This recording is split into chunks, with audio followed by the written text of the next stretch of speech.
வணக்கம். ஃபோஸ்டர்ஸ் ஹெட்கியர் வழங்கும் தமிழ்நாடு 360க்கு உங்களை வரவேற்பது நான் ராம்குமார். தமிழகத்தில் உள்ள அனைத்து மாவட்ட நிகழ்வுகளையும் விரிவாக பார்ப்பதற்கு முன் தலைப்புச் செய்திகளை பார்க்கலாம். வந்தவாசி அருகே ஏரி நிரம்பி உபரிநீர் வெளியேறியதால் வெள்ளத்தில் தத்தளிக்கும் சாலை. இடுப்பளவுக்கு தேங்கியுள்ள தண்ணீரில் நடந்து பள்ளிக்கு செல்லும் மாணவர்கள்.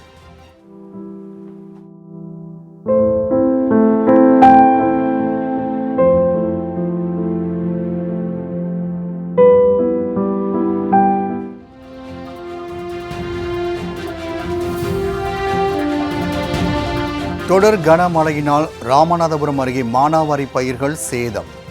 பாதிக்கப்பட்ட பயிர்களுக்கு இழப்பீடு வழங்க விவசாயிகள் கோரிக்கை.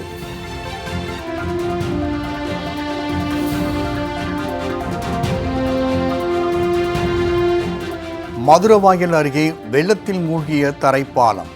கம்பிகள் மீது ஏறி கூவம் ஆற்றை கடந்து சென்ற மாணவர்கள்.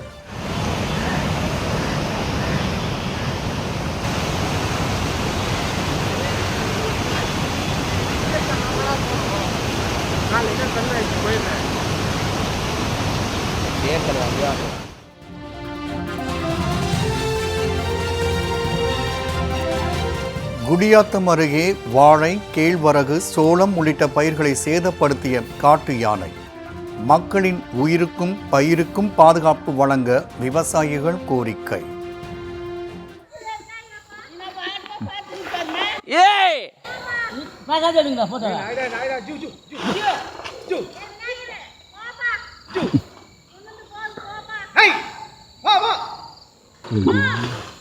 மரம் வச்சுக்குது கண்ணு தந்தமாக மரம் வச்சு வந்துருக்குது.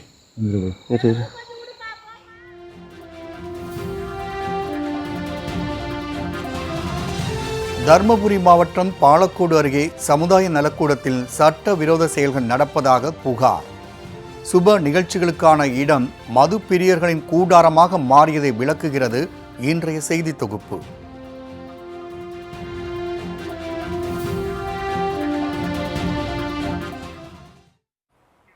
வந்தவாசி அருகே ஏரி நிரம்பி சாலையில் இடுப்பளவுக்கு தண்ணீர் தேங்கியுள்ளதால் மாணவர்கள் பள்ளிக்கு செல்ல முடியாமல் தவித்து வருகின்றனர்.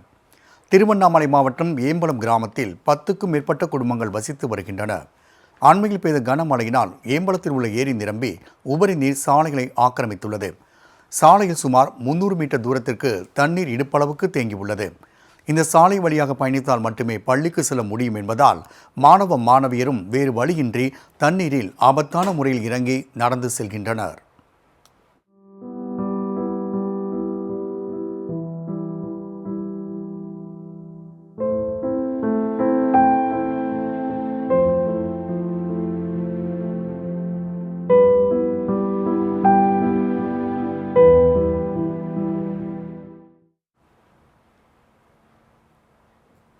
உடைகள் தண்ணீரில் நனைந்து விடுவதோடு மாணவர்களுக்கு காய்ச்சல், சளி போன்ற நோய் தொற்று ஏற்படுவதாகவும் கூறப்படுகின்றது. சாலையில் தேங்கியுள்ள நீரில் பாம்பு, தேள் போன்ற விஷ ஜந்துக்களும் இருப்பதால் மாணவர்கள் சில பள்ளிக்கு செல்லாமல் வீடுகளிலேயே முடங்கியுள்ளனர். மாணவர்களின் நலனை கருத்தில் கொண்டு சாலையில் தேங்கியுள்ள மழைநீரை அகற்றுமாறு மாவட்ட நிர்வாகத்திற்கு ஏம்பலம் கிராம மக்கள் கோரிக்கை விடுத்துள்ளனர். ரொம்ப கஷ்டமாக இருக்குது. பாம்பு, பூச்சி, தேளுங்கெல்லாம் போகுது. அதெல்லாம் ரொம்ப கஷ்டமாக இருக்குது. எங்கள் வீட்டுக்குள்ளெல்லாம் கூட பாம்புங்களாம் வேறு வருது, பயமாக இருக்குது வேறு. அதால் இப்போ பாப்பா ஹாஸ்பிட்டலுக்கு போகுது, அந்த பொண்ணு இந்த தண்ணியில் போகிறதுக்கு அதுங்களும் பயப்படுதுங்க. சாப்பாட்டுக்கும் ரொம்ப கஷ்டமாக இருக்குது. இந்த தண்ணியால் வேலைக்கும் போக முடியல. எப்படி என்ன பண்ணுறதுன்னே தெரியாத முடிச்சுட்டு இருக்கிறோம். சாப்பாடு வசதி கூட இல்லை வீட்டில். பசங்களுக்கு ரொம்ப மெயினாக ஸ்கூல் பசங்க போகிறதுக்கு ரொம்ப கஷ்டமாக இருக்குது. தொடர் கனமழையினால் ராமநாதபுரம் அருகே 1800 ஏக்கர் மானாவாரி பயிர்கள் வெள்ளத்தில் மூழ்கியதால் விவசாயிகள் கவலை அடைந்துள்ளனர். ராமநாதபுரம் மாவட்டம் முதுகுளத்தூர் அருகே மட்டியரேந்தல், தாளியரேந்தல், பொக்கரானேந்தல், வளநாடு போன்ற கிராமங்களில் நெல், மிளகாய், வெங்காயம், பருத்தி போன்ற மானாவாரி பயிர்கள் சாகுபடி செய்யப்படுகின்றன. கடந்த 5 நாட்களாக பெய்து வரும் கனமழையினால் மானாவாரி பயிர்கள் வெள்ளத்தில் மூழ்கியுள்ளன. மேலும் விளைநிலங்களில் தேங்கியுள்ள மழைநீரை விவசாயிகள் வாளி மூலம் அப்புறப்படுத்தி வருகின்றனர்.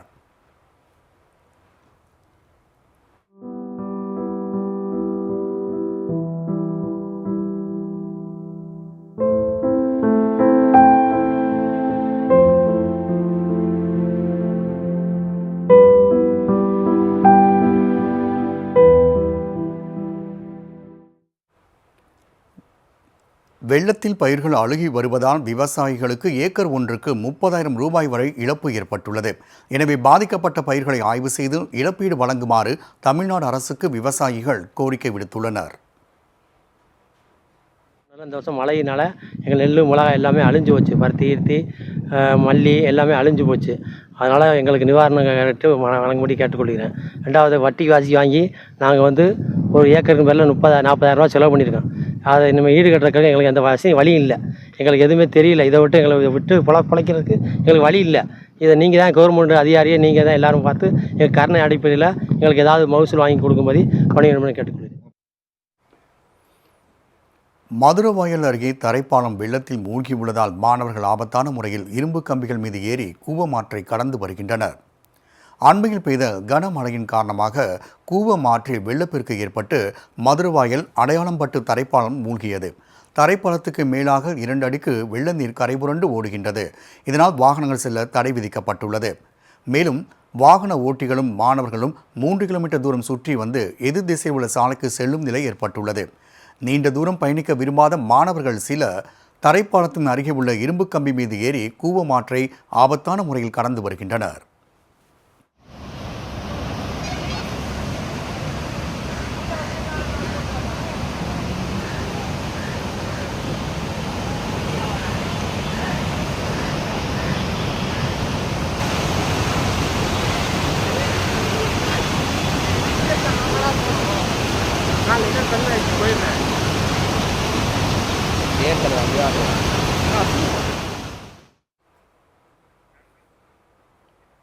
சுய தொழிலுக்கு இடம் ஒதுக்க கோரி 3 மாதங்களாக அலைந்தும் அரசு அதிகாரிகள் அலட்சியம் செய்து நடவடிக்கை எடுக்கவில்லை என்று மாற்றுத்திறனாளி ஒருவர் கண்ணீர் மல்க தெரிவித்துள்ளார்.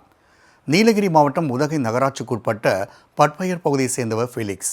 மாற்றுத்திறனாளியான இவர் கூலி வேலை நடத்தி தனது வாழ்வை நடத்தி வருகிறார். சுயதொழில் செய்ய விரும்பும் ஃபெலிக்ஸ் பெட்டிக்கடை அமைக்க இடம் ஒதுக்க கோரி நீலகிரி மாவட்ட ஆட்சியரிடம் 3 முறை மனு அளித்துள்ளார்.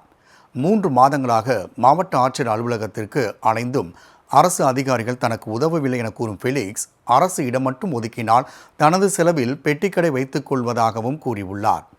எனவே தனது வாழ்வாதாரத்தை மேம்படுத்திக் கொள்வதற்கு அரசு அதிகாரிகள் உதவி செய்ய வேண்டும் என்றும் கண்ணீர் மல்க கோரிக்கை விடுத்துள்ளார். நான் 3 மாசம் இது மனு கொடுத்துட்டு இருக்கிறேன். இது வரைக்கும் எந்த ஆக்ஷன் எடுக்கல. பெட்டிக்கடை வைக்கிறதுக்கு நான் மனு கேட்டிருக்கேங்க. மனு கொடுத்துட்டு இருக்கேன். இடம் கொடுத்தா நான் பெட்டிக்கடை நான் வச்சுக்குவேன். அதுக்கு எந்த இதுவுமே முனிசிபல் ஆஃபீஸ்ல இருந்து இது சொல்ல மாட்டேங்கிறாங்க. இதோ வரேன்றாங்க, இதுக்காக வரேன்றாங்க, வர மாட்டேன்றாங்க. ஃபோன் பண்ணி சொல்றாங்க, தம்பி நாளைக்கு வந்துடுறேன்றாங்க, வர மாட்டேன்றாங்க. நானாங்க வெயிட் பண்ணி பார்க்குறேங்க. அதனால எந்த இது பண்ணலைங்க. அதனால ஏதோ ஒரு வாழ்வாதாரத்துக்கு தான் நான் கேட்டிருக்கேங்க. இந்த ஒரு பொருள் வச்சு நான் கொலை பண்ணிக்கிறேன். அதுக்கு எதாவது நான் இடம் கேட்டிருக்கேன். பெட்டி நானே போடுற மாதிரி ஐடியா இருக்குங்க. அதனால உங்க கவர்மெண்ட் இருந்து எனக்கு ஏதோ சப்போர்ட் பண்ண போதும். 50 வயதில் ஓய்வூதியம், இலவச பஸ் பாஸ் போன்ற சலுகைகளை வழங்குமாறு தமிழக முதலமைச்சருக்கு நாட்டுப்புற கலைஞர்கள் கோரிக்கை விடுத்துள்ளனர். ஈரோடு மாவட்டம் நஞ்சை ஊத்துக்குழியில் நாட்டுப்புற கலைஞர்கள் நலசங்கத்தின் மாவட்ட கலை விழா மற்றும் மாநாடு நடைபெற்றது. இதையொட்டி மாரியம்மன் கோவிலில் தொடங்கிய நாட்டுப்புற கலைஞர்களின் ஊர்வலம் முக்கிய சாலைகள் வழியாக சென்று சங்கரதாஸ் சுவாமிகள் நினைவு அரங்கில் நிறைவடைந்தது. இதில் தெருக்கூத்து, கரகாட்டம், கோலாட்டம், ஒயிலாட்டம், மயிலாட்டம் உள்ளிட்ட கலைஞர்களும் முருகன், பத்திரகாளி, முனியப்பன் போன்ற சாமிகள் வேடமணிந்த கலைஞர்களும் கலந்து கொண்டனர். இந்த ஊர்வலத்தை சாலை இருபுறம் திரண்டிருந்த ஏராளமான பொதுமக்கள் ஆர்வத்துடன் கண்டுகளித்தனர்.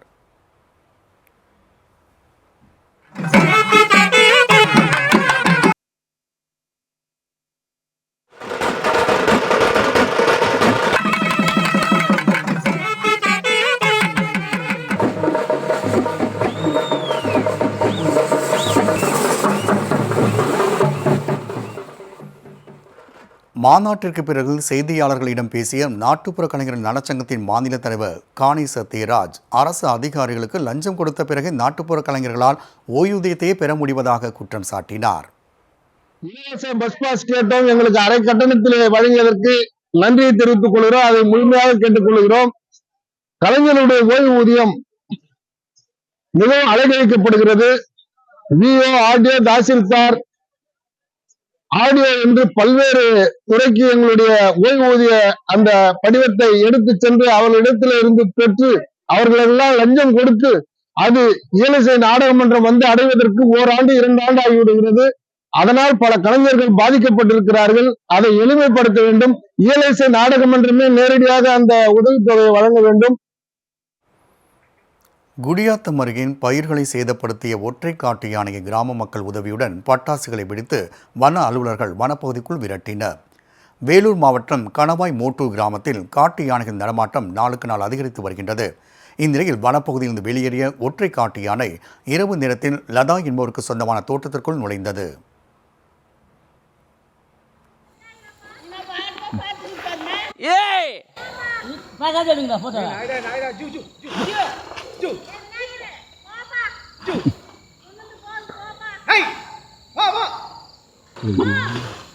மரம் வச்சுக்குது. கண்ணு தந்தமாக மரம் வச்சு வந்துருக்குடி. இதைத் தொடர்ந்து கிராம மக்களும் விவசாயிகளும் சேர்ந்து காட்டு யானை விரட்ட முயன்றனர். தகவல் அறிந்து அங்கு வந்த வனத்துறை அதிகாரிகள் யானையை காட்டுக்குள் விரட்டினர். இருப்பினும் வாழை, கேழ்வரகு, சோளம் போன்ற பயிர்களை யானை சேதப்படுத்தியது. அறுவடை காலங்களில் தொடர்ந்து இதே பிரச்சனை இது சந்தித்து வருவதாக கூறும் அப்பகுதி விவசாயிகள் தங்களது உயிருக்கும் பயிருக்கும் பாதுகாப்பு வழங்குமாறு வனத்துறைக்கு அழுத்தம் கொடுத்தனர். எத்தனை வருஷமா 3 வருஷமா நட்டுக்கிறோம். 3 வருஷத்துல வருஷம் 50 செடி 100 செடி துணுனே இருக்குது. நாங்கள் எழுதியும் குத்தோம். ஏன்னா நைட்டில் ஏனாரம் தொல்லை, யானை தொல்லை வந்துனே இருக்குது சார். காட்டு வாசருக்கு சொன்னால் இதோ வரேன்றாங்க, அங்கன்றாங்க. அவங்க மட்டும் என்ன சார் பண்ணாங்க? அவங்களுக்கு உயிர் தானே சார். அது மாதிரி எங்களுக்கு பாதுகாப்பு கொடுங்க சார். எங்கள் பயிருக்கு பாதுகாப்பு கொடுங்க. துட்டு வரணும் எங்களுக்கு. முன்ன துட்டு வரணும். 3 வருஷம் துட்டே வரல சார். ஒரு வருஷம் எழுதி போட்டோம், 2வது வருஷம் எழுதி போடல. வராதுக்கு நாங்கள் கஷ்டப்படுறோம் இல்லையா? பொம்னேட்டி இங்கே களை வெட்டுறோம் பாரு. அதனால் கஷ்டப்படுறதுக்கு இப்போ வந்த ஆம்பளைக்கு மீறி தான் சார் நான் வந்தேன். பேட்டி கொடுத்து எங்களுக்கு துட்டு வரணும் சார். காரைக்குடி அருகே சாலையில் ஏற்பட்டுள்ள பள்ளங்களில் மழைநீர் தேங்கி உள்ளதால் விபத்துகள் அதிகரிப்பதாக புகார் எழுந்துள்ளது. சிவகங்கை மாவட்டம் சாக்கோட்டை ஊராட்சிக்குட்பட்ட வேட்டைக்காரன்பட்டி கிராமத்தில் சுமார் 300 குடும்பங்கள் வசித்து வருகின்றன. அப்பகுதி மக்களும் மாணவர்களும் 3 கிலோமீட்டர் பயணித்து அரியக்குடிக்கு சென்று வருகின்றனர். இந்நிலையில் வேட்டைக்காரன்பட்டியிலிருந்து அரியக்குடிக்கு செல்லும் சாலை 4 வருடங்களாக சீரமைக்கப்படாமல் உள்ளது. இதனால் சாலையில் ஏராளமான பள்ளங்கள் ஏற்பட்டு வாகனங்கள் செல்ல முடியாத நிலை உருவாகியுள்ளது. கனமழையினால் சாலை உள்ள பள்ளங்களில் மழைநீர் குளம்போல் தேங்கியுள்ளது. இதனால் விபத்துகள் அதிகரித்து வருவதால் சேதமடைந்துள்ள சாலையை உடனடியாக சீரமைக்குமாறு மாவட்ட நிர்வாகத்திற்கு அப்பகுதி மக்கள் வலியுறுத்தியுள்ளனர். அரியக்குடியிலேருந்து பள்ளிக்கூடத்துக்கு போகணும். வேட்டைக்காரம்பட்டிலேருந்து 3 கிலோமீட்டர் அரியக்குடி. இதுக்கு ஊரில் அந்த குண்டியும் குழுமா கிடக்குது. பள்ளிக்கூடத்துக்கு பிள்ளையே போக மாட்டேங்குதுங்க. அது போக சொன்னோம்னா அது வண்டியில் கூட்டிகிட்டு வந்தாலும் அன்னைக்கு வேணால் விழுகிறாங்க. பள்ளம் எது மேடு எதுன்னு தெரியலை. மழை இல்லாத சீசன் போயிடுறாங்க. மழை சீசன் எது மேடு எது பள்ளம்னு தெரியலை. அப்போ தடுமாறி கீழே விழுந்துறாங்க. பிள்ளைகளுக்கு ஏதாவது ஒன்று ஆகுது, அதை கொண்டு ஆஸ்பத்திரி சேர்க்குறா, பள்ளிக்கூடத்தில் விடுறதா. இப்போ படிப்பு தான் முக்கியம். காசு பணம் யாரும் இருக்கா இல்லைன்னு கேட்கல. படிப்பு என்னன்னு தான் இப்போ கேட்குறாங்க. அதனால படிப்பு தான் முக்கியம். அதனால எங்களுக்கு தயவு செய்து இந்த ரோட்டை போட்டுத்தாங்க. கடலூரில் வெள்ள நிவாரணம் வழங்குவதில் அதிகாரிகள் பாராபட்சமாக செயல்படுவதாக கூறி சாலை மறியலில் ஈடுபட்ட பொதுமக்களை போலீசார் கைது செய்தனர். புயல் மற்றும் காற்றழுத்த தாழ்வு பகுதி காரணமாக பெய்த கனமழையினால் தென்பெண்ணை ஆற்றில் வெள்ளப்பெருக்கு ஏற்பட்டு கடலூர் மாவட்டத்தில் பலத்த சேதம் ஏற்பட்டது. வெள்ளத்தினால் பாதிக்கப்பட்ட மக்களுக்கு 2000 ரூபாய் இழப்பீடு வழங்கப்படும் என்று தமிழ்நாடு அரசு அறிவித்துள்ளது. இந்நிலையில் கடலூர் மாவட்டம் அண்ணா கிராமம் ஒன்றியத்திற்குட்பட்ட 12 ஊராட்சிகளில் மட்டும் இதுவரை நிவாரண நிதி வழங்கப்படவில்லை என சொல்லப்படுகின்றது. இதனை கண்டித்து அப்பகுதி மக்கள் 500க்கும் மேற்பட்டோர் சாலை மறியலில் ஈடுபட்டனர்.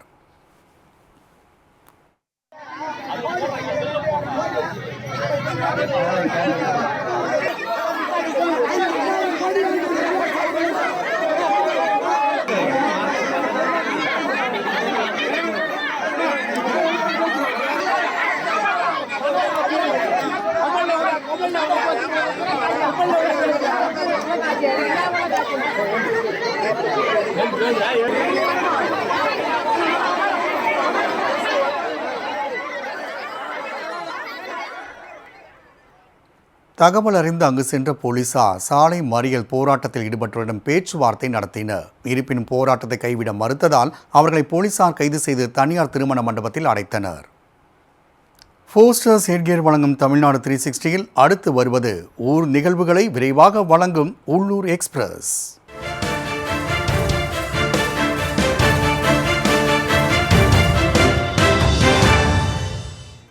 கொடைக்கானல் பெய்த தொடர் கனமழையினால் அருவிகளுக்கு நீர்வரத்து அதிகரித்துள்ளது. மலைகளின் இளவரசி என்று அழைக்கப்படும் கொடைக்கானலில் கடந்த ஒரு வாரத்திற்கு மேலாக கனமழை வெளுத்து வாங்கி வருகிறது.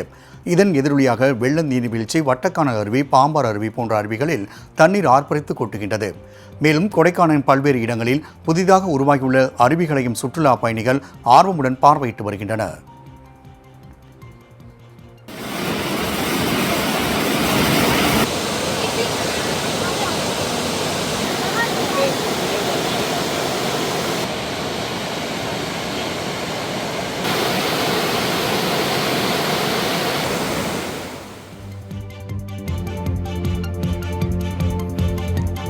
நெல்லை மாவட்டம் மானூரில் குடிநீர் குழாய்கள் வெள்ளத்தில் சேதமடைந்துள்ளதால் குடிநீர் விநியோகம் முற்றிலுமாக பாதிக்கப்பட்டுள்ளது.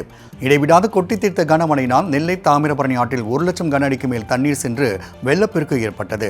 இந்நிலையில் சிற்றாற்றில் ஏற்பட்ட வெள்ளத்தில் மானூர் கூட்டு குடிநீர் குழாய் உடைந்தது. இதனால் மதவக்குறிச்சி, எட்டாங்குளம் உள்ளிட்ட பகுதிகளுக்கு குடிநீர் வழங்க முடியாத நிலை ஏற்பட்டது.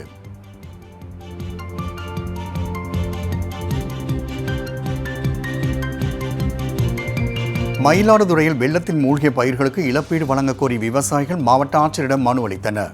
கனமழை காரணமாக காவிரியின் கிளையாறான நண்டலாற்றில் வெள்ளப்பெருக்கு ஏற்பட்டு ஆற்றின் கரைகள் உடைந்தன. இதனால் விளாகம், கொத்தங்குடி, சேத்தூர், அரசூர், பெரம்பூர் உள்ளிட்ட கிராமங்களில் சுமார் 2000 ஏக்கர் விளைநிலங்கள் வெள்ளக்காடாக மாறின. பயிர்கள் வெள்ளத்தில் மூழ்கி 100% சேதமடைந்துள்ளதால் வாழ்வாதாரத்தை இழந்துள்ளதாக விவசாயிகள் வேதனை தெரிவித்தனர். நடை, கார்குடி இந்த ஏரியா பகுதியில் சுமார் 1300 ஹெக்டேர் நண்டலாறுலேருந்து தண்ணி வழிஞ்சு சுத்தமாக முழுவி கிடக்கு. நெஞ்சு முட்டை தண்ணி முழுவி இருக்கிறதுனால எங்களுடைய வாழ்வாதாரம் அத்தனையும் பாதிச்சு போயிருக்கு. சுமார் 70லேருந்து 90 நாள் பயிர் கதிர் வந்த பருவத்தில் இருக்குது. இது முற்றிலுமாக அழிஞ்சு போயிடும். இந்த கதிர் வெறும் பதறாக தான் வெளியில் வரும். இதற்கு அரசும் தக்க நடவடிக்கை எடுத்து எங்களுக்கு முழு நிவாரணமும், இன்சூரன்ஸ் தொகையும், ஊக்கத்தொகையும் கொடுக்குமாறு எங்களை மிகவும் தாழ்மையுடன் கேட்டுக்கொள்கிறோம்.